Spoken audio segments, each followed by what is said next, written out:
Hace 40 años nació, pero casi fue ese mismo día debut y despedida. Cito: nací en el Rebagliati un 30 de septiembre de 1984, cuando casi me voy para la otra. No quise salir al mundo. ¿Quién quisiera en realidad? Después de un trabajo de parto de 12 horas. Cierro comillas. Me cuenta el buen Juan Mauricio Muñoz. Esa no sería la única vez en que la parca casi se lo jala. A los 2 años casi muero ahogado en la piscina en la casa de un tío, y a los 17 años, en una playa del Atlántico, los tiburones por poco lo vuelven parte de su almuerzo ese día. Pero como nadie se muere en la víspera, y como él mismo dice, lamentablemente sigo aquí. Vamos a tener hoy día a Juan Mauricio Muñoz, quien ha escrito El Imperio y sus despojos, una novela descarnada, con cierto pesimismo, del que vamos a hablar con este escritor de esta generación que recién está entrando a los 40, 40 años cumplidos. Así que pasamos a la entrevista sin más. No, eso sí me parece absolutamente absurdo, ¿no?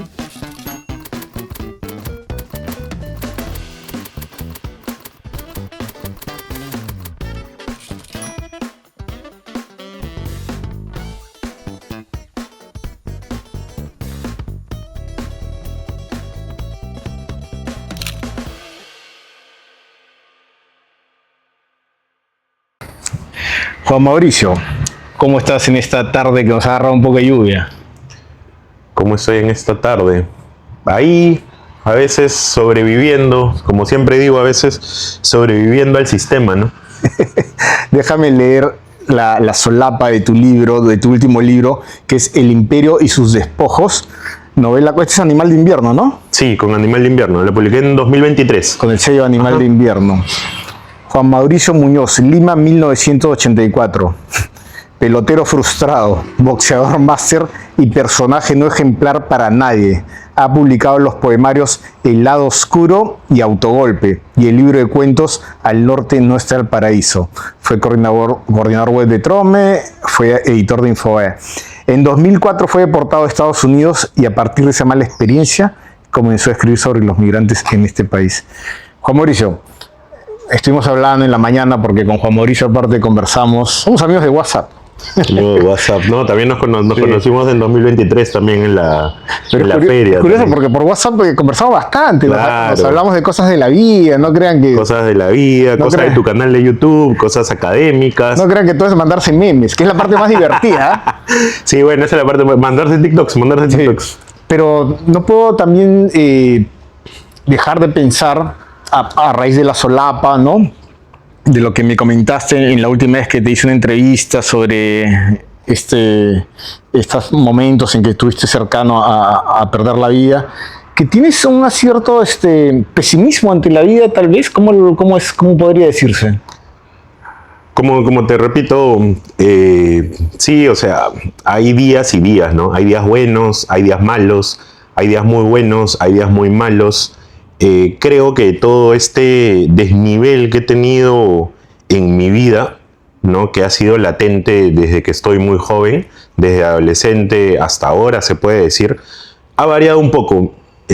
Creo que el hecho del nacimiento de mi hija cambió eso un poco. Ahora soy un poquito más optimista. No te digo así, wow, grandemente, pero intento llevar mi vida mejor a lo que era antes por mi hija, más que nada. ¿Eres más optimista con tu vida, más responsable, o crees que la humanidad va a mejorar? No, en la humanidad yo perdí la fe en la humanidad en Estados Unidos. Ese va a ser el titular. Y perdí completamente la fe en la humanidad en Estados Unidos, ¿no? Y fue una constante en mi vida esto de perder la fe. Con todo lo que pasa, o sea, uno ve todo lo que pasa alrededor del mundo, todo lo que le pasa a los palestinos, todo lo que pasa en Estados Unidos, todo lo que pasa en Perú también con esta presidenta que tenemos, ¿no? Y dices, hermano, la humanidad, prácticamente nosotros somos los primeros depredadores. Sí. O sea, considerando desde ahí, empezando desde ahí. Pero intento ver la vida un poquito más optimista, como te digo, a partir del nacimiento de mi hija. Claro, me imagino que es una nueva esperanza, o sea, uno también es un nuevo nacimiento para uno mismo, ¿no? Sí, claro. Pero vamos a tratar de entrar en temas más felices y empecemos un poco. Acá tengo mi saco colgado de boxeo, ese Juan Mauricio se ha puesto a hacer unos golpes. Te debo un sparring que sé que me arrugo terriblemente. ¿Sigues boxeando?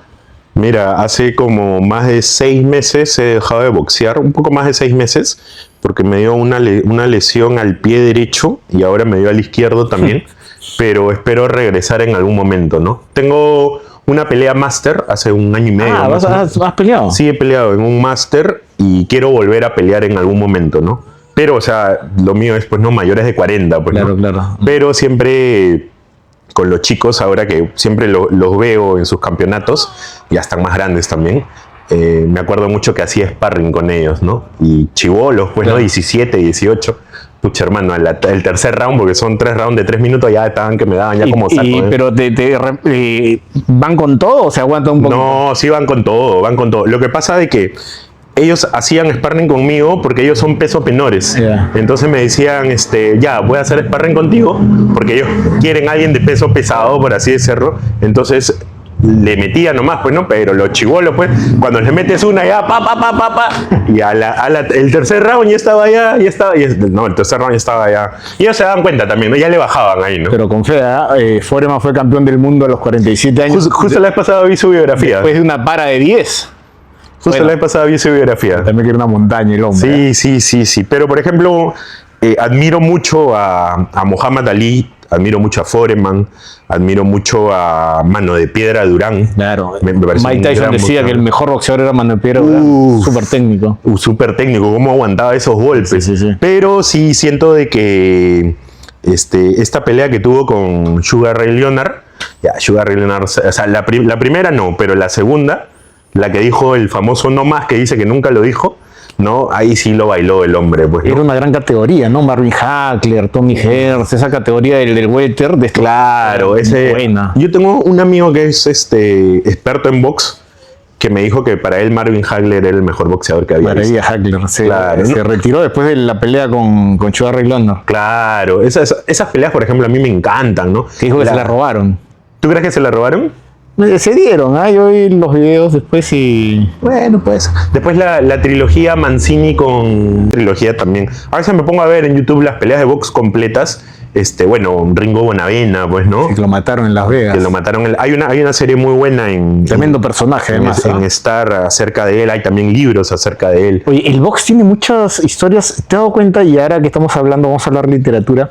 Siento que las historias... Un pata me decía... No, lo que pasa es que las películas las hace Hollywood. Yo le decía, ¿por qué las películas de otros deportes como el fútbol y tal no tienen tanto éxito? En cambio las de box, Rocky, qué sé yo. Claro, Rocky. O sea, las historias de box tienen mucha literatura también. Sí, claro. Rocky es literatura pura y dura. Me encanta. De redención. Esa y Creed, ¿no? Después, ¿no? Ahora, ¿no? De personajes fracasados que regresan al ring. Claro, sí. Entonces, sí, hay mucho de eso. A mí, la verdad, yo empecé en el box cuando tenía, o sea, ¿qué te digo? En el año 2018, más o menos, 2017.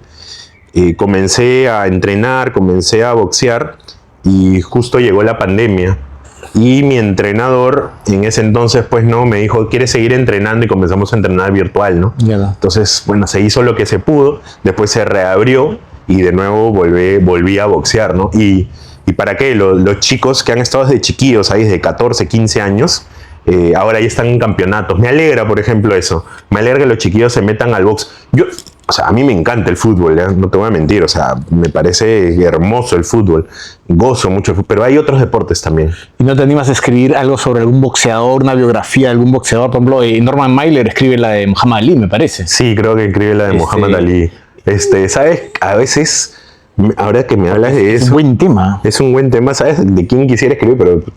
de Broncano. Mario Broncano, tremendo personaje. Broncano sería, Broncano, pero también cómo encontrarlo, hermano. Yo lo estuve tratando de buscar hace unos meses, estaba en uno de estos hogares y hasta que estaba complicado, me decían, a veces no, a veces bien, dice que para por Magdalena. Claro, él cuando yo estaba chibolo, ya no tenía un ojo, ya se le habían vaciado el ojo, él limpiaba carros. Yo he vivido en Magdalena. Hay una crónica muy bonita, corta, pero bonita de Jaime Bedoya, Uh-huh. que empieza así. en una esquina Mario Broncano, en la otra la vida. Y empieza la crónica y tremendo. Aparte se la pasó más tiempo en el penal que... Claro, se ¿no? la pasó. Él era un buen prospecto, por ejemplo. Sí, bueno. Hubiera sido un buen prospecto, ¿no? Bueno, vamos a... Nos hemos Sí, perdido en el box. nos hemos ido. Ahora que me hablas, también Daniel Tittinger tiene una crónica de Quina Malpartida, que también es muy buena. Ajá. No recuerdo en qué libro lo leí, pero también es muy buena, muy buena. Escribía bien Titi, yo hace tiempo que no lo veo que publique, pero bueno, recuerdo la época de etiqueta negra. Bueno, lo que pasa es que ahora también está en Off the Record, ahora está metido en relaciones públicas, pues. Sí, bueno, la chamba, pues no, el mundo. Sí, el mundo, pues. Háblame de ti. ¿Qué estudiaste? ¿Cómo nace tu gusto por la literatura? Porque ya has hecho poesía, además, y normalmente a veces la literatura se da por algún profesor, una influencia en casa. ¿Cómo así te interesaste? Sí, a ver, más que nada fue la influencia en casa. Mi papá, que en paz descanse, él era una influencia muy fuerte acerca de la literatura. Me acuerdo que uno de los primeros libros que leí, que me dijo que leyera, fue El Principito. Por supuesto, creo que tenía 8 o 9 años, no lo entendí. Ya. Y después me acuerdo que leí como a los 12, 13 años, leí La cabaña del tío Tom, de Beecher Stowe. Ya, me pareció genial ese libro. Una lloradera. Pucha, qué buen libro, qué buen libro. ¿Quién iba a esperar que muchos años después yo llegaría a ese país? Ya, y bueno, mi papá siempre fue una influencia muy fuerte, tanto en mí como en mi hermano, acerca del arte y la cultura. Es cierto que me dijeron, tú que has estado allá, vivido allá, que una forma de denigrarse entre los afroamericanos a otros afroamericanos que le dicen que tú eres como el tío Tom, ¿no? Sí, claro. Es algo muy común que te escuchas entre ellos. Que sirve a los blancos. Sí, ajá. Incluso hay en esta película, en Django, hay una escena donde le dice, tú eres el tío Tom, le dice. ¿Ah, sí? Sí, hay una escena. Creo que es la parte final, cuando le dicen a Samuel L. Jackson. Claro, que le dice, ¿tú quieres un caballo? El meme, no, yo quiero que él no tenga un caballo, ¿no? Eso se ve mucho allá. Sí. Es algo muy común. Y tú dices, ¿qué pasó? ¿No? O sea, ¿dónde quedaron? ¿No? Se perdió la conciencia de clase. Sí. Entonces, ¿con tu papá nace el gusto por la literatura? Sí, con mi papá nace el gusto por la literatura. Bueno, en ese entonces vivíamos en un departamento en Magdalena, que la vez pasada, bueno, sigue siendo de mi familia. La vez pasada pasé por ahí y cómo ha cambiado toda esa zona. Pues no, ahora hay restaurantes, todo. Yo me acuerdo que antes jugábamos pistazo, pues no, ahora que vas a jugar pistazo ahí, ¿no? Te atropella un Uber. Yo me acuerdo que mi papá en ese entonces compraba, no había para libros originales, y compraba piratitas nomás, pues no, a la vuelta. Y nos traía, a mí y a mi hermano, ¿no? Mi hermano no le agarró tanto gusto a la literatura, pero sí al teatro. Y yo sí le tomé un gran gusto a la literatura. De ahí en el colegio, una gran profesora que tuve de literatura, Margarita Raez, que ella fue una de las personas que también me introdujo a... Cafecito. Me introdujo a la literatura. Ya, me introdujo Margarita... la profesora de literatura Margarita Raez, que me introdujo a la literatura. Ella fue compañera de estudios de Bryce Echenique en la San Marcos. Ya mayor la señora. Sí, nos comentaba acerca de, te estoy hablando en los años 90. Porque creo que Bryce estudió Derecho en San Marcos. Sí, claro, pero creo que tuvo letras, pues al principio. Era como Derecho y Literatura. Creo que era letras primero, sí. Y de ahí estudió con Bryce y nos comentaba sus anécdotas. Y ella fue una profesora que también influyó bastante en mí. Le preguntaba qué podía leer. Me acuerdo que gracias a ella leí El Sexto de Arguedas, que para mí es una de las obras cumbres de Arguedas, así como Todas las Sangres. Y ahí nació el gusto, ¿no? O sea, a partir de ahí tuve dos influencias muy fuertes, que son mi papá primero y luego esta profesora que te comento en secundaria, ¿no? ¿Y tu papá llegó allá a verte con libros publicados?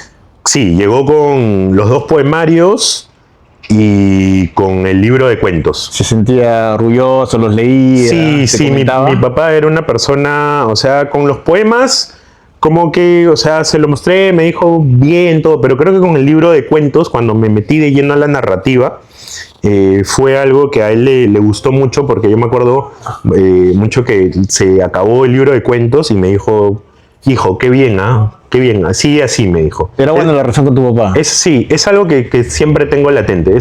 Mi papá era una persona que sufrió mucho en su niñez, en su adolescencia, en su adultez, pero tanto a mí como a mi hermano siempre nos inculcó el hecho de seguir nuestros sueños, de continuar nuestros sueños. Bonito lo que dices, porque yo también, mi gusto por la literatura nace justamente, como muchos creo de mi generación, con El Principito. Yo tengo un tatuaje del Principito por ese guiño, ¿no? A tal. Pero bueno, escribes poesía, eres un tipo fuerte, que hace box y escribes poesía. ¿Cómo empezaste con primeros versos así de quinceañero enamorado? ¿Cómo fue tu...? Claro, lo que pasa es que yo en el colegio, como que en primero, en segundo de secundaria, me acuerdo que tenía un cuaderno, mis compañeros del San Antonio de Padua se deben acordar. Está por detrás de San Felipe, ¿no? Claro, el que está ahí, que es más conocido por la funeraria que por... Claro. Que por el colegio, Yo viví en la Récipe, sí, decíamos por ahí. Ya, entonces me acuerdo que tenía un cuaderno y ahí comencé a escribir poesía, era primero, segundo de secundaria. Y estos poemas de chibolo enamorado, pues, ¿no? Que escribía, y yo me acuerdo que me gustaba una chica, me acuerdo. Yo estaba en segundo de secundaria, esta chica estaba en primero de secundaria. Y le doy mi cuaderno, ¿no? Era un cuaderno estos loro, ¿no? Donde tenía poemas así extensos, pues, ¿no? Y me acuerdo que ellas, el cuaderno se lo pasa a todo el mundo, pues, ¿no? Te hablo, la época del año que 98, más o menos, pues, ¿no? Y pucha, ya, pues, ¿no? Entonces se lo pasó, creo que todo secundaria lo leyó, pues, ¿no?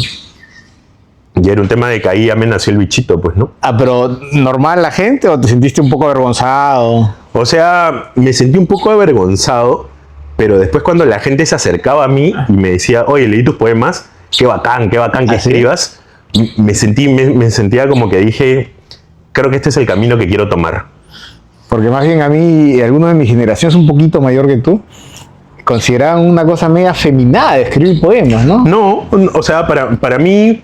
Obviamente yo no estoy a favor, me parece una tontería, ¿no? Porque... Claro, a mí me parece una tontería, pero también, o sea, a ver, también vamos por el tema de que en mi colegio, en los años 90, sí hacían bullying, sí hacían este tema, pero yo era una persona que si tenía que irme a los golpes, me iba a los golpes también. No sé si habrá sido eso algo influyente, pero yo me acuerdo mucho que mucha gente se me acercaba a mí, hombres y mujeres se me acercaban y me decían, pucha, qué bacán, qué chévere lo que escribes, ¿no? Ahora, te diré que los comentarios alguna vez negativos que escuché habrán sido los menores. A lo que es que esos son ruidosos y te quedan como traumas, ¿no? Claro, pero claro. Ahora que lo pienso, después mucha gente que también era gente así de barrio te dicen ya de viejo, yo a ti de chibolo te tenía estima porque tú leías, te decían, no, porque eras culto, cosas que yo no sabía y nos contabas, ¿no? Claro. Entonces, mira, quizás los comentarios fueron de 2 o 3 imbéciles. Hace ¿qué será? Hace unos 2, 3 meses fui al cumpleaños de un compañero de colegio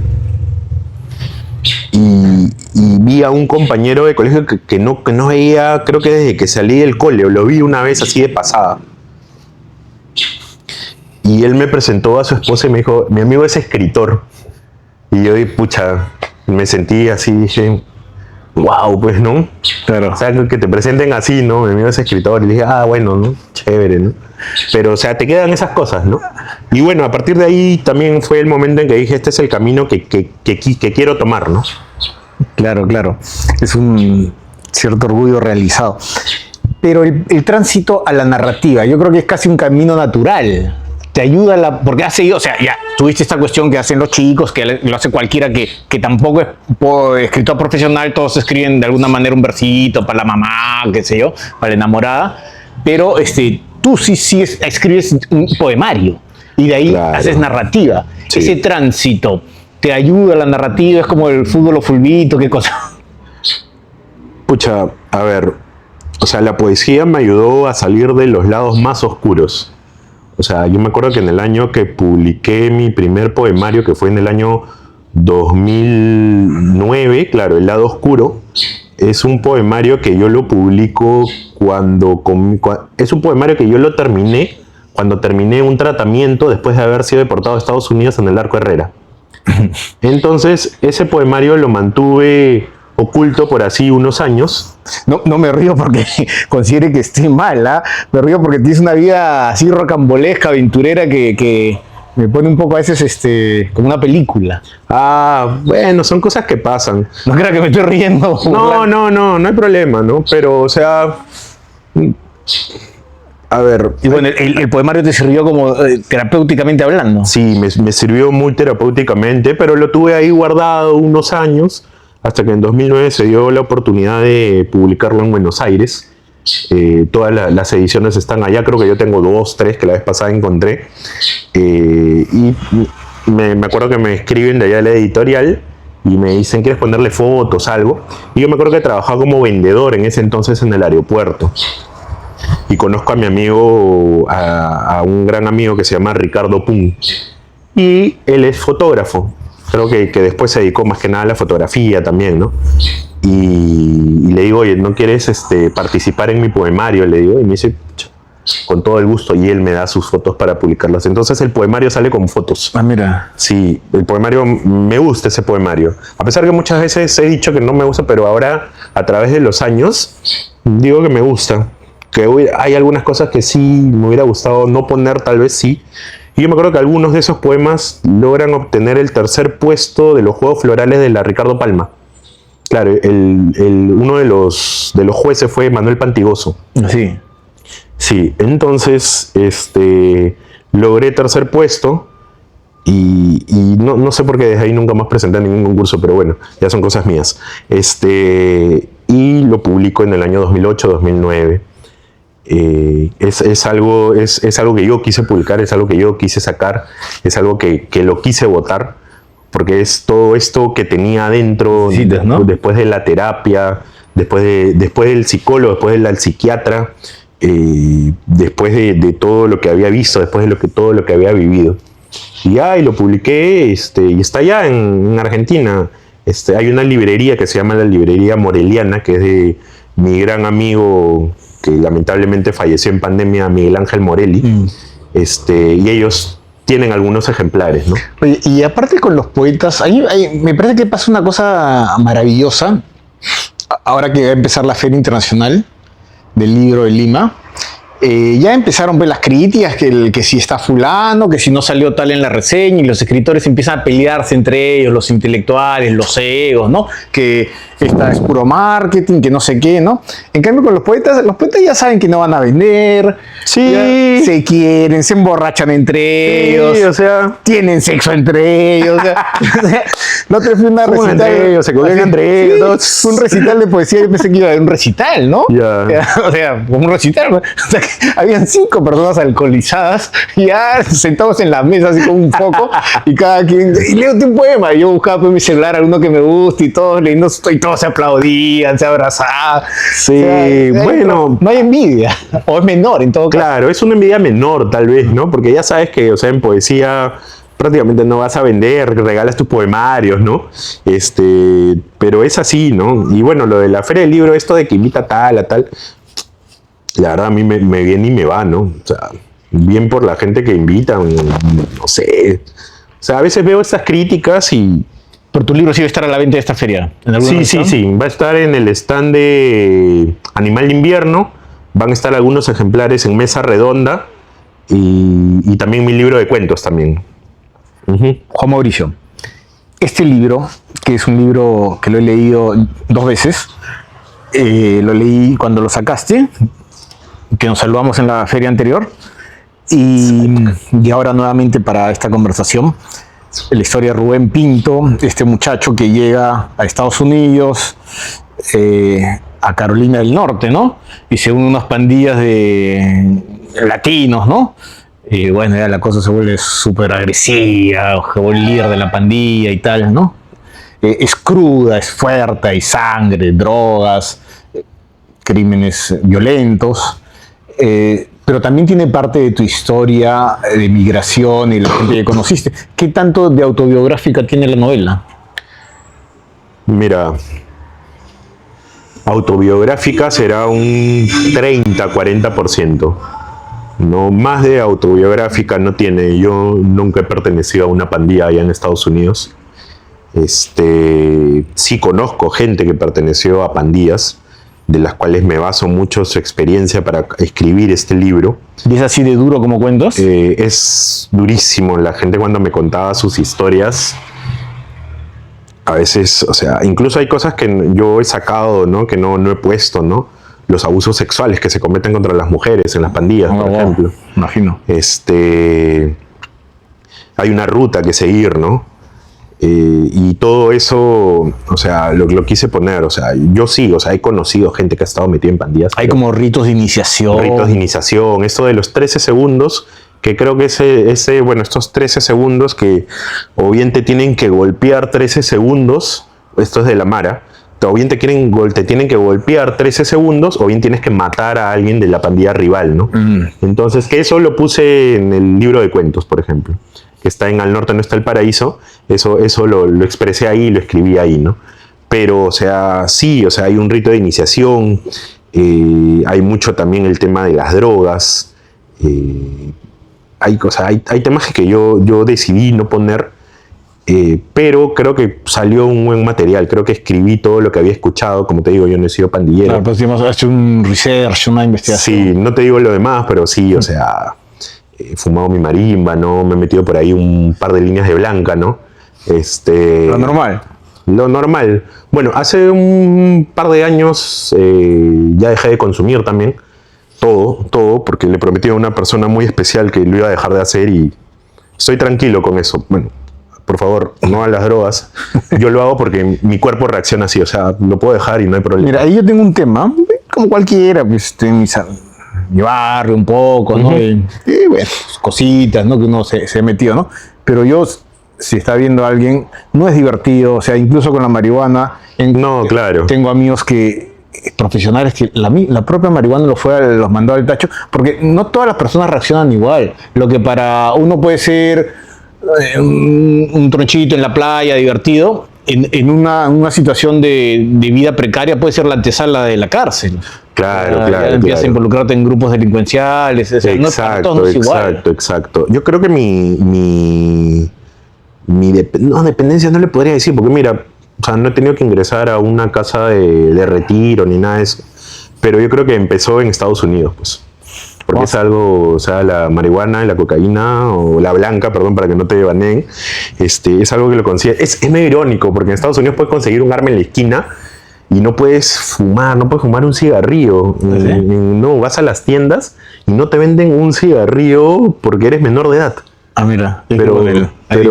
Pero puedes conseguir marihuana y cocaína ahí también a la vuelta, ¿no? Y puedes conseguir un arma en Walmart. Mira, ¿tú crees que una novela puede ser 100% una creación de ficción? Vargas Llosa en Cartas, un joven novelista, una edición desaparecida, no sé por qué. Ese es un buen libro. ¿Solo se puede encontrar en pirata? Sí, yo lo leí en pirata en la universidad, me acuerdo que un profesor... Pero tuvo un problema, que no la imprimieron. Algo me lo mandó a leer, me acuerdo, creo que periodismo de opinión, creo que era. Es inútil, ¿ah? El libro para los que quieren ser escritores es inútil. Sí, esa, la de Stephen King también, mientras escribo. Ah, eso no lo conozco, pero en el de Vargas Llosa está consejos técnicos. Sí. Bueno, a lo que voy es que dice que eso no existe, que todo escritor tiene que nacer una de las cosas que leyó en el periódico, algo que pasó en su vida, películas que vio, que la ficción pura no será. Que siempre está nuestra literatura contaminada por nuestras vivencias. ¿Tú crees lo mismo? Sí, yo creo que sí. O sea, yo creo que sí se nutre mucho de las vivencias que uno tiene. Y se nutre bastante, ¿no? O sea, si nos ponemos a pensar, no sé, bueno, de Vargas Llosa, La tía Julia y el escribidor, ¿no? Demasiada información. La ciudad y los perros, ¿no? Del mismo Bryce, ¿no? Un mundo para Julius. Después está el mismo Arguedas, Todas las sangres. Él también estuvo en el sexto. Él estuvo en el sexto. Y así hay muchos autores, ¿no? De que se nutren de sus vivencias para poder escribir acerca de, ¿no? Entonces es importante para un escritor, ahora esto puede ser un pensamiento cliché, ¿no? El intelectual de gabinete probablemente va a tener menos recursos que el intelectual de calle, y tú tienes una vida, digamos, un poco, ¿cómo decirlo? Hasta una vida intensa, ¿no? Eso te ayuda a tener experiencias para poder escribir. Sí, de hecho que me ayuda bastante, pero, o sea, yo tampoco soy de criticar a los intelectuales de gabinete. Por ejemplo, Borges era un intelectual de gabinete. Era genial. Pero es genial, ¿no? El mismo Cortázar, por ejemplo, ¿no? Bueno, pero eso ya son casos superlativos. Claro, son casos superlativos, ¿no? Ya si nos vamos a no sé, al otro extremo, pues, ¿no? Lo de generación Beat, estos que eran unos malogrados. Claro, terribles. estos eran malogrados, asesinos, eran vendedores de drogas, ya, si nos vamos a... Burroughs mató a su esposa, creo. Claro, Burroughs mató a su esposa, si nos vamos si nos vamos a ese extremo. Pero no me gusta tanto esa literatura mía, ya la siento un poco muy sórdida a veces, ya. Sí, o sea, gustos y colores no vamos a mandar, ¿no? O sea, a mí, yo lo he leído y me parece muy chévere, así como me parece muy chévere el Aleph también, ¿no? Me gusta más Bukowski porque a pesar de ser así alcohólico y tal, tiene bastante ternura. Ya, justamente de Bukowski ahorita, y hay un escritor que yo admiro, o sea, no admiro, pero admiro bastante lo que escribió, que siempre lo menciono, que se llama Miguel Piñero. Miguel Piñero. Es un poeta newyoricano. Incluso le hicieron una película, yo lo conocí a través de una película que se llama Piñero, que lo interpreta Benjamin Bratt, que es de ascendencia peruana. Ah, ya, el que hace la película Sangre por Sangre. Claro, el que hace ya. Sí. Él tiene una película que se llama Piñero y está basada en este poeta newyoricano. Ya, hay solo un libro de él, que no lo tengo porque es carísimo, que la vez pasada lo busqué y es carísimo, está solo en inglés nada más. Ya, y está toda su obra. Él escribió teatro, él escribió poesía, fue actor, ya, pero el hombre vivía una vida extrema, pero extrema. O sea, los amigos lo tenían que recoger de la calle, porque el hombre se metía heroína y paraba en la calle ahí tirado, ¿no? Pero es para una tesis y su literatura es buena. Uf, a mí me parece genial. Pero una tesis de literatura, ¿eh? Uf, sí, o sea... Porque son personajes de culto. Incluso creo que no hay una tesis sobre él. Debería haber una tesis sobre él. El pata a mí yo lo conocí a partir de ahí y no soy un estudioso de Piñero, pero sí... Él es uno de los fundadores del New York Poets Café, por ejemplo, en Nueva York, que es considerado ahora un lugar de culto donde va la gente, exclama sus Es poesías. un café, digamos, como cultural. Es un café cultural allá en Nueva York, no sé dónde queda, ya, pero el pata, o sea, es un pata de culto, ¿no? Dime, mencionas que este escritor escribe en inglés. ¿Tú cómo vas con el inglés? ¿Puedes escribir en inglés? Mira, hay una traducción que me hizo mi buen amigo Víctor Murray al inglés acerca de Al norte no está el paraíso, que está en Amazon, pero yo siento que no me siento cómodo, o sea, no me siento cómodo escribiendo en inglés. Aparte es una lengua aprendida, ¿no? Sí, claro, o sea, no me veo, ¿no? O sea, lo he intentado, pero no he intentado narrativa, he intentado poesía. ¿Ya? Y Ahora, yo no tengo ninguna cuestión política con el inglés. En algún momento, cuando yo tenía de más joven, era más radical, ¿no? Dejé de hablar inglés por ideas estúpidas mías nacionalistas. Me arrepiento, ahora estoy con mi Duolingo tratando de aprender de nuevo. Pero ya cuando empecé a leer a Shakespeare, a Borges, que era un experto en lenguas inglesas, ¿no? Claro. El inglés es muy bello, es muy musical. sí, claro. El verso de Shakespeare en inglés es bellísimo. Hay cosas en inglés que son, por ejemplo, algo que te hacen leer allá en la secundaria, en la high school, es El guardián entre el centeno, pero en inglés, el J.D. Salinger, The Catcher in the Rye. Ya, The Catcher in the Rye lo lees allá, es obligatorio. Pero tú sí puedes leer normal en inglés. Ah, sí, leerlo sí. Escribirlo no me llama, ¿no? Yo te lo decía como lengua aprendida porque hay gente que tiene dos lenguas madres, ¿no? Los catalanes, por ejemplo, con el catalán y el español, no pueden escribir indistintamente. El propio Nabokov escribía inglés, francés y ruso, creo. Sí, o sea, yo te jalo el inglés nomás, y eso que te lo hablo masticado, pero con castellano e inglés me quedo nomás, ya no sé más lengua. Yo estuve estudiando en Barcelona pues, en una época y le preguntaba a un amigo, ¿y tú en qué idioma sueñas? Y dije, hasta que no me lo había planteado. Claro, porque dicen que cuando sueñas ya el idioma ya es porque te lo sabes. Sí, si hablas, tienes 12 lenguas, porque aparte me hablaban cuando él les hablaba en español, pero entre ellos hablaban catalán. No entiendo qué están hablando, me acuerdo. Sí, claro, profesor, porque ellos hablan catalán. Porque decían adrede, porque son medio cerrados. Yo creo, o sea, yo personalmente creo de que nosotros deberíamos aprender quechua. O sea, una de las cosas que tengo en mente es aprender quechua. Yo también, fíjate, pero sea, luego por mi afición a la maestría de historia y tal. Pero, o sea, nosotros deberíamos saber quechua. Mira los paraguayos con el guaraní. O sea, ellos hablan guaraní, conversan en guaraní. Allá en Barcelona conversan en catalán. Y aparte es un ejercicio de resistencia cultural alucinante. Sí, claro. Yo me acuerdo una vez que fui allá a Corongo, Ancash. con unos familiares y mis familiares saben hablar quechua. Y me quedé sorprendido como la conversación en quechua con una señora. Y la señora entendía castellano y entendía el quechua como si nada, pero le respondía en quechua. Tiene este sonido un poco de... Sí, pero me sorprendió y dije... Mira, estamos abriendo un poco el tema y otro día hablaremos más de ello, ¿no? Quizá con algún lingüista. Recuerdo una entrevista al padre Miguel Gutiérrez, gran hombre, que le hace en un libro que se llama Converse Acciones, Santiago Pedraglio, y habla sobre el tema de la Torre de Babel, pues en la Biblia, unas interpretaciones, ¿no? Uh-huh. Y que está mal interpretado el tema de la Torre de Babel, de una explicación ahí, ¿no? Pero, por ejemplo, el hecho de la lengua universal, en realidad, a veces lo que quiere es anular al otro, ¿no? Por eso cuando hablaban a otro idioma dicen, habla en cristiano. O sea, si tú hablas, ¿te acuerdas que dicen, habla en cristiano? Si tú hablas otra cosa, no eres cristiano. Por lo tanto, eres un hereje, ¿no? Cultivas las idolatrías, ¿no? Sí, entonces, claro. El querer imponer tu lengua es querer negar la identidad de las personas, ¿no? Porque tú no eres cristiano, por eso hablas otra cosa, ¿no? Entonces, también me interesa desde ese punto de vista el quechua. Pero bueno, regresemos a tu experiencia americana. ¿Cuál era tu sueño? ¿Cuál era tu sueño americano, tu particular sueño americano? ¿Cuál era mi pesadilla americana? A ver. ¿Al ir allá o fuiste porque te llevó la familia y qué onda? O sea, no, o sea, mis papás fueron muy livianos, ¿no? Dijeron, ¿quieres ir tú a Estados Unidos, no? Vas a comenzar de nuevo, vas a empezar de nuevo, pero si quieres ir, bueno, nos vamos. Justo habían salido los Vladivideos. Ya la situación familiar no estaba tan bien. Y yo llego allá en Estados Unidos un 31 de enero del 2001. ¿Cómo olvidar la fecha? El 31 de enero de 2001 llego allá. Y sí, o sea, uno de mis sueños era ser escritor allá. O sea, siempre mi sueño era ser escritor, ¿no?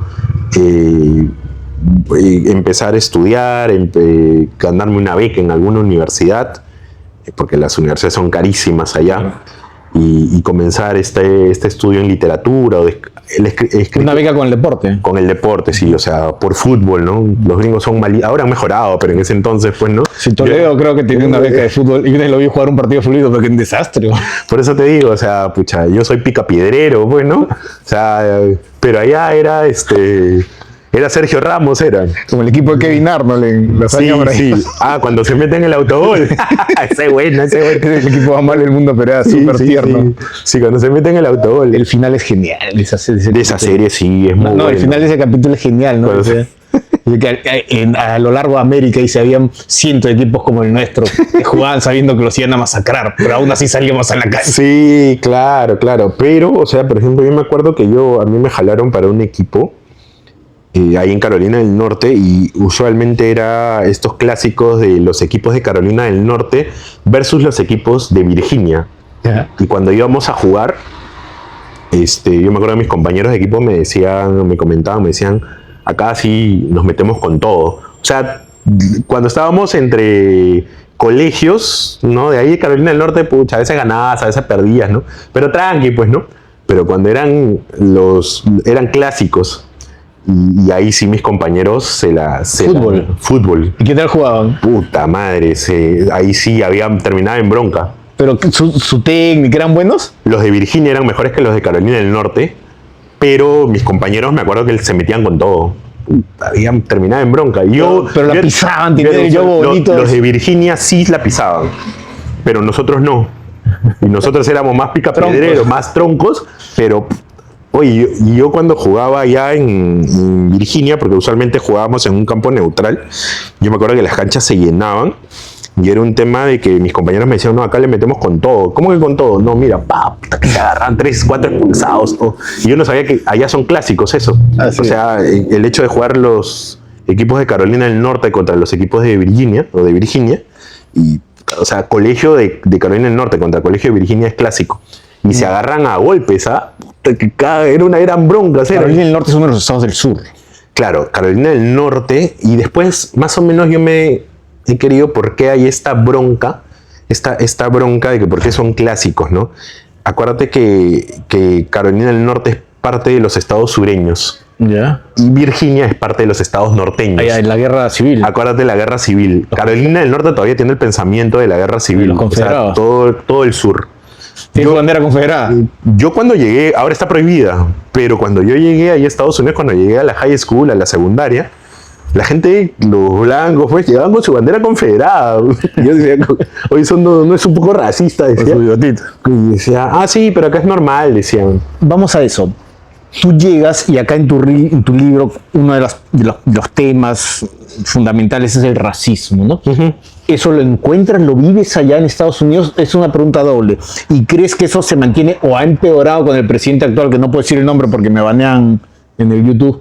Están baneando mucho en YouTube, ¿cómo se llama? En TikTok también. La vez pasada subí un reel acerca de TikTok, mencioné a este país. Bueno, sí se puede mencionar el país, creo, ¿no? Bueno, lo mencioné Estados Unidos y pucha, de lo que tenía, no sé, 400, 500 vistas, creo que tengo 50 vistas, creo. Sí, ¿no? sí, no puedo poner yo publicidad para que se difunda, tengo que hacer unas jugaditas. Sí, el señor cara de zanahoria. Que le pone una ardilla en la cabeza en una serie mexicana. ¿Crees que el racismo que cuentas en tu libro pasaba? Sí, o sea, pasaba en varias formas. Por ejemplo, yo me acuerdo mucho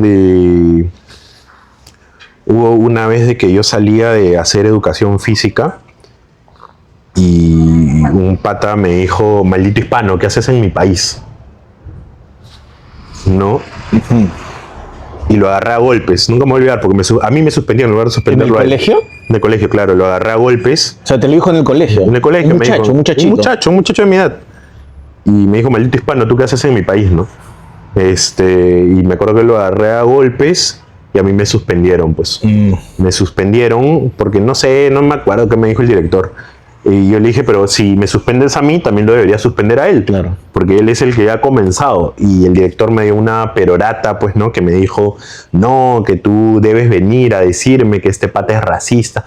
No voy a perder el tiempo viniendo a decirte de que un pata me ha insultado hasta que lo encuentres y todo.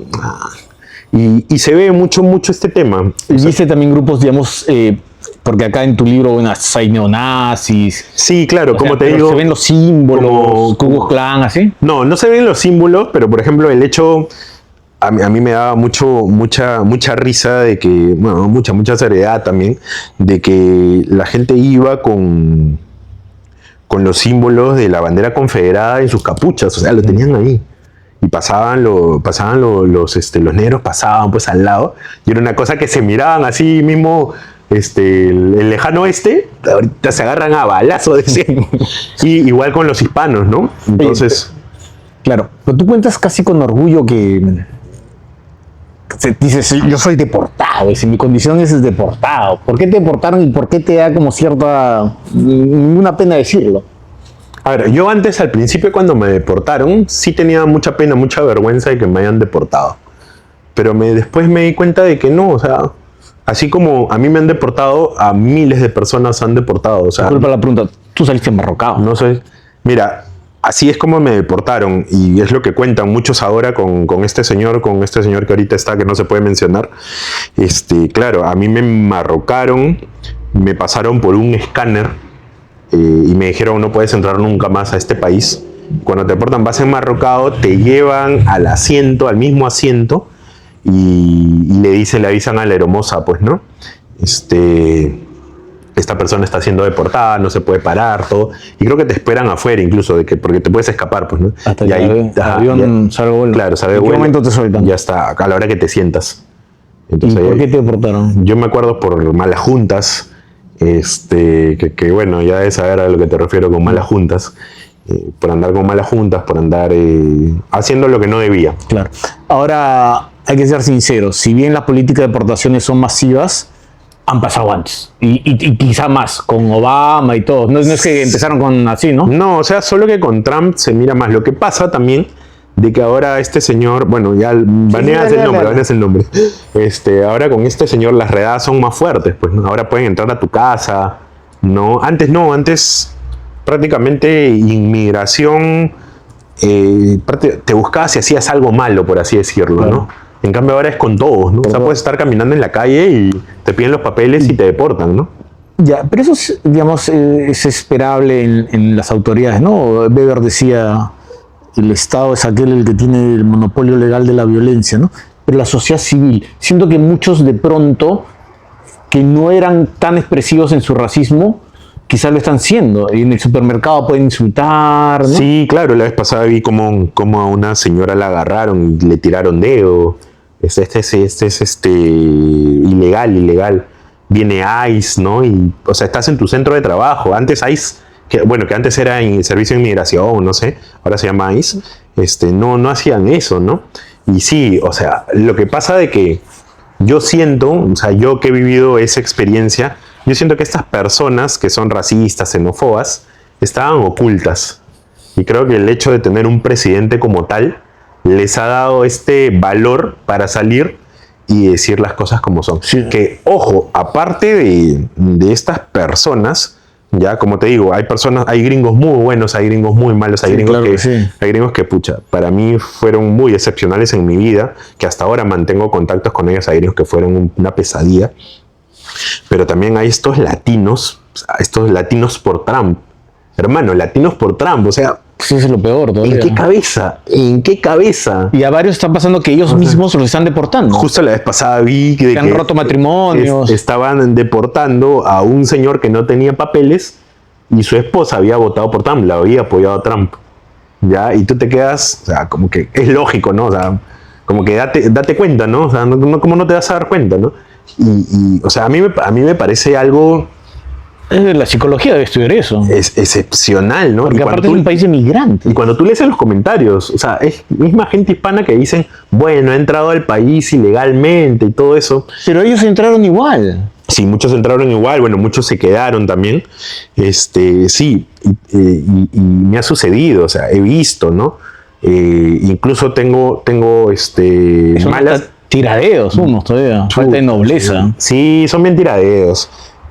Como dicen, hay una frase, ¿no? De que el peruano es enemigo de otro peruano, ¿no? Yo creo que en Estados Unidos es el latino o el hispano, el latino es enemigo de otro hispano, ¿no? Mira, a mí francamente, o sea, el hambre no tiene nacionalidad, las necesidades no. Para mí son, o sea, y no son pocos, ¿ah?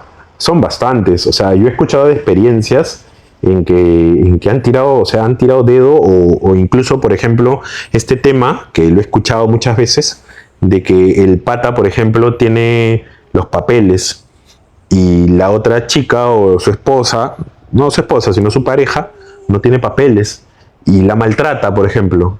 Y dice, ¿a quién vas a ir? Para que te deporten, por ejemplo. Y las amenazan, ¿no? Y sucede mucho eso también, ¿no? Te has vuelto casi un experto en el tema de migración, con los relatos que has escrito. Sí, bueno, mi tesis es acerca de eso también, ¿no? Pero, ¿cómo nace esta novela? O sea, como la poesía que hiciste contar en el Imperio y sus despojos, quizás es una pequeña reseñita. Estoy pensando en lo que me dijiste de la parte terapéutica que tuviste que llevar y que la poesía te sirvió. Quizá el Imperio y sus despojos es para contar todas cosas fuertes que viste en Estados Unidos, incluso la deportación que sufriste. También fue una parte de votar eso, porque creo que es un ejercicio que hiciste también dentro de la maestría de escritura creativa. Sí, ¿no? claro. Este es un ejercicio que hice dentro de la maestría de escritura de la Católica. Hay una previa, ¿no? Que tengo que explicar por qué lo escribo, que son creo que 30, 40 páginas, y luego ya sigue la novela, ¿no? Pero sí, eso es un tema recurrente en mí. Primero fue el libro de cuentos, Al norte no está el paraíso, que también se trata sobre lo mismo. Y después escribí esta novela que hubo una editorial grande, no voy a decir su nombre, que quiso que cambiara todo. Y yo les consulté a Alonso Cueto, que fue mi profesor, a Daniela, que también fue mi profesora. ¿Qué Daniela? Daniela Ramírez Ugolotti. Ya les pregunté y lo primero que me dijeron es no, me dijeron, la novela está bien, me dijeron.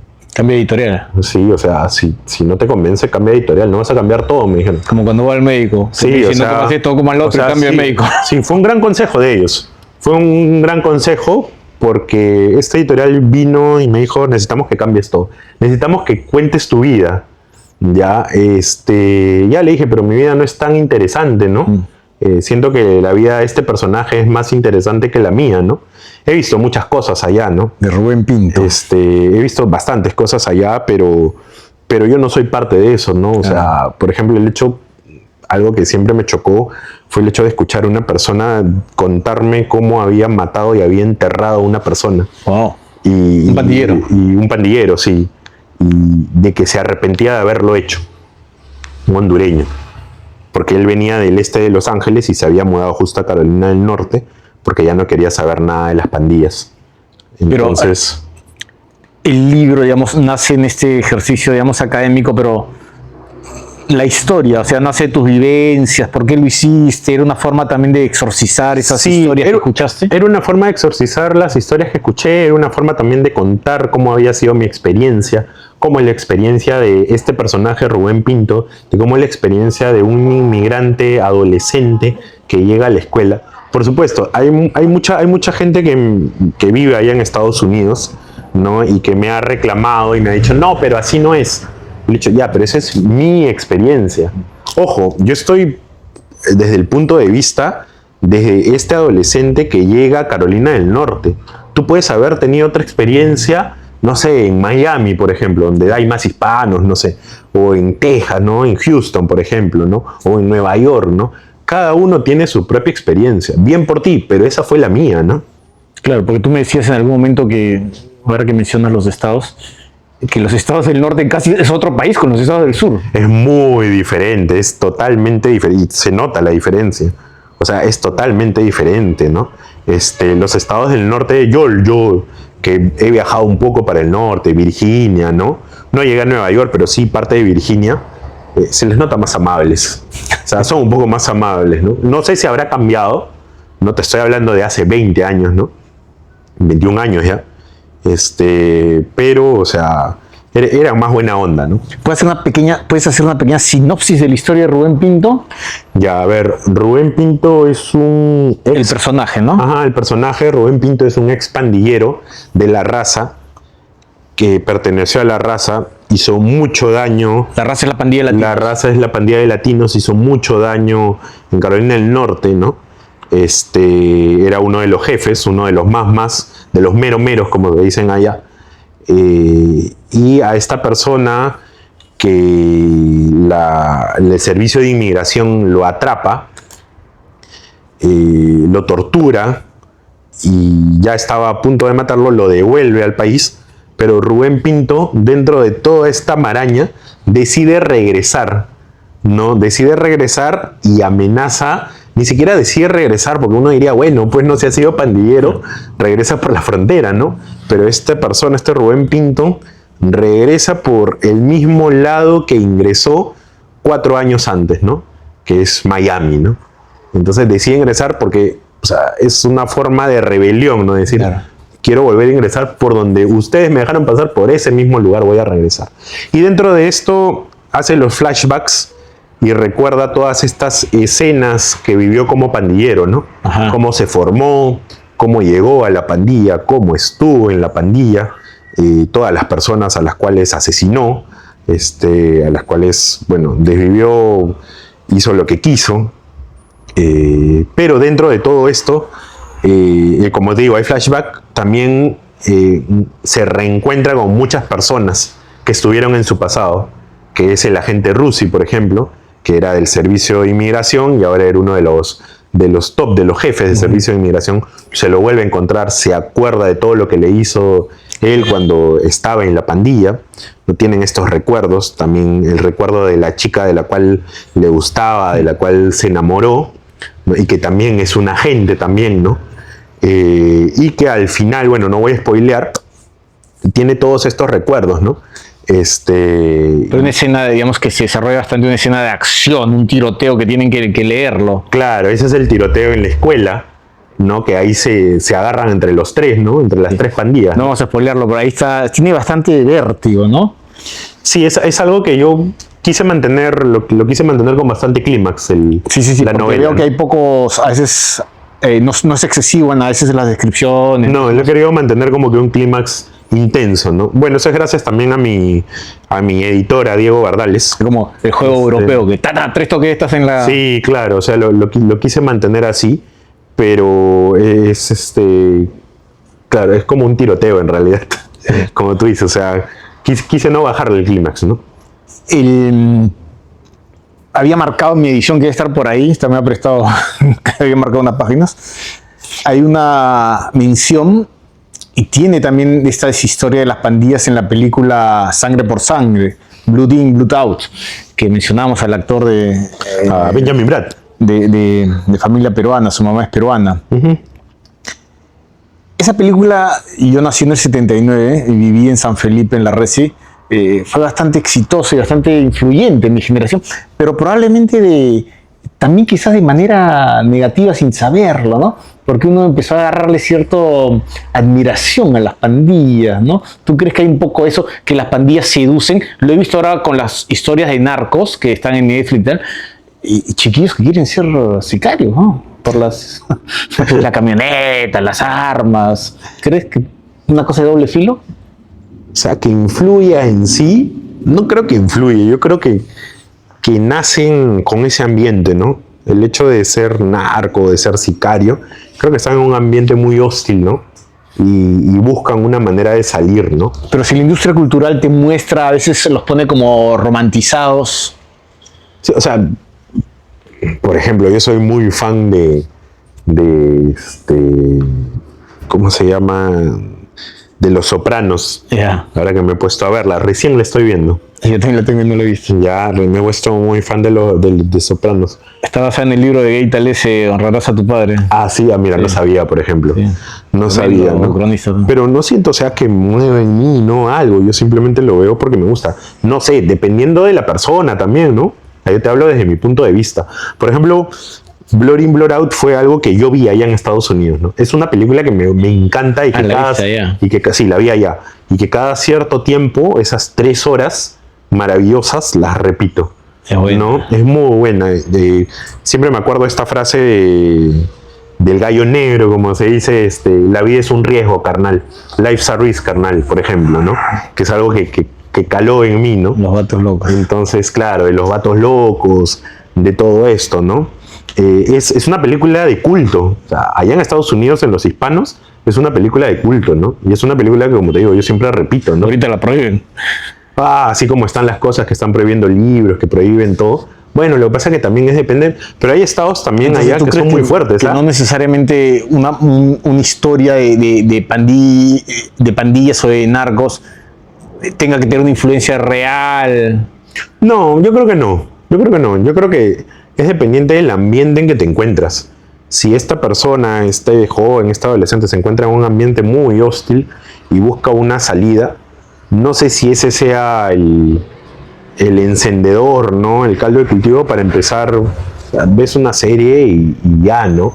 También tendría que ser alguien que, bueno, tiene perturbaciones mentales, ¿no? Sí, claro. O sea, un lugar totalmente desestructurado. No sé si un sicario de 15 años que ya ha nacido en un ambiente hostil, que ya ha estado metido en eso, o sea, lo ve como algo que ya, pues, él lo ha hecho, se reirá, ¿no? Psicópata, pues, ¿no? Y también hay una cuestión en lo de las pandillas muy relacionada a la identidad, a la raza. La pandilla se llama la raza, ¿no? Los latinos, ¿no? Pero en realidad, al final el negocio, más que la raza, es las drogas, ¿no? El control de las drogas. Mira, hay una escena muy buena de American History X. Ya, la de Edward Norton. La de Edward Norton, cuando él está en prisión y se da cuenta de que los blancos hacen trato con los negros, hacen trato con los hispanos de drogas.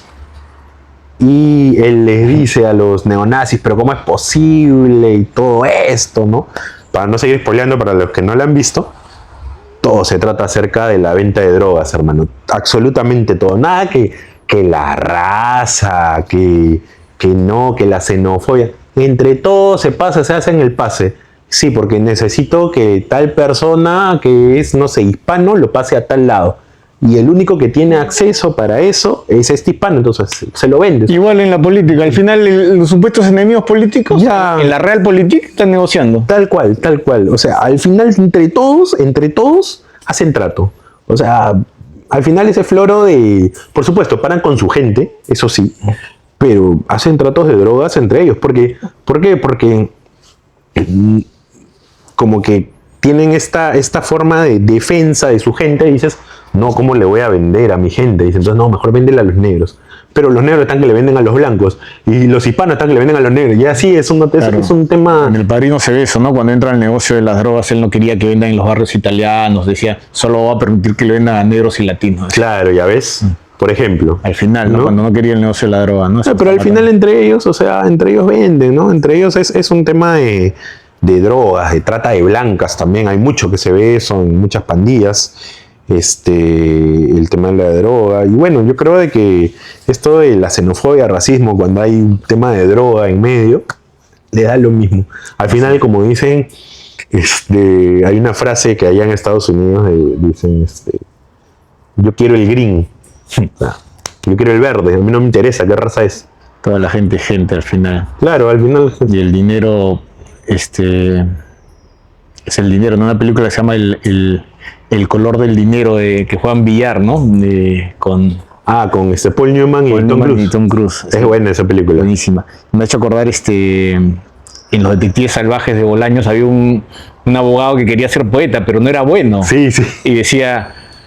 Y él defendía casos narcos, corruptos, pero él era un abogado culto, ¿no? Que quería ser poeta, ¿no? Y financiaba una revista cultural, ¿no? Dicen que mi plata es sucia.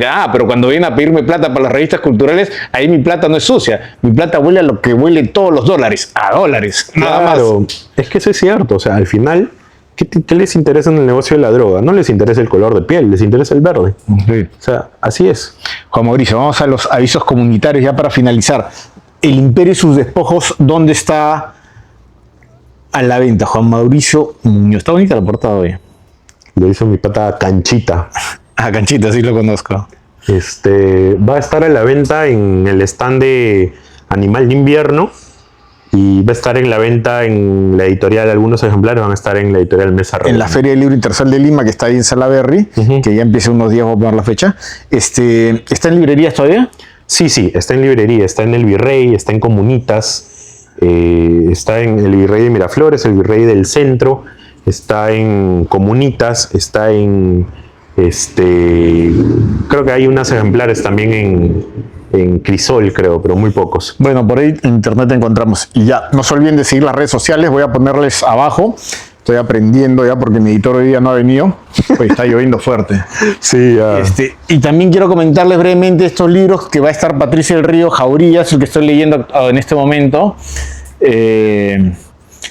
a través de una señora, a través de la historia de sus mascotas, va contando las violencias terribles de los años de la guerra subversiva, ¿no? De la guerra terrorista. Es muy buena, interesante. Bueno, este es de Emanuel Grau, gracias Manuel, El fin de los tiempos. Gran escritora. Sí, es con Alfaguara, no, mira, yo, no sé, tengo la impresión, así no sé, me da muy buen escritor. La impresión de que va a ser buena, todavía no lo he abierto, voy a chequearlo. Y Edgar Guillén, que me regaló este libro de sus memorias, gran actor Edgar Guillén, que espero entrevistarlo. Tienen que ver a Edgar Guillén, ha vuelto a hacer los unipersonales sobre el monólogo, la adaptación que hace Ricardo III en su casa. Búsquenlo, Edgar Guillén, en Facebook. Edgar Guillén ya tiene 87 años y si no han visto este unipersonal, vayan los domingos a las 7:30 de la noche, lo está presentando en la sala de su casa. Sigue haciendo teatro, ¿no? Ha vuelto a ser en su casa. En su casa, ¿no? Es bueno, ¿eh? Sí, es una de las experiencias más alucinantes que van a conocer en el teatro, si es que no lo han visto. Yo lo he visto el monólogo como 4 o 5 veces y la primera vez que lo vi quedé pasmado, o sea, de la maravillosa interpretación. Oye, con Mauricio, gracias y nada, pues ya nos agarraremos un round de box. Un round, ahí tienes ahí está para... Sí, pero yo tengo que regresar todavía, quiero volver poco a poco quiero volver a boxear. Es algo que he dejado de lado. Pero te veo en forma, no estás bonito, estás en forma. Ahí, igual, en cambio meto una hamburguesa. Bueno, oye, gracias.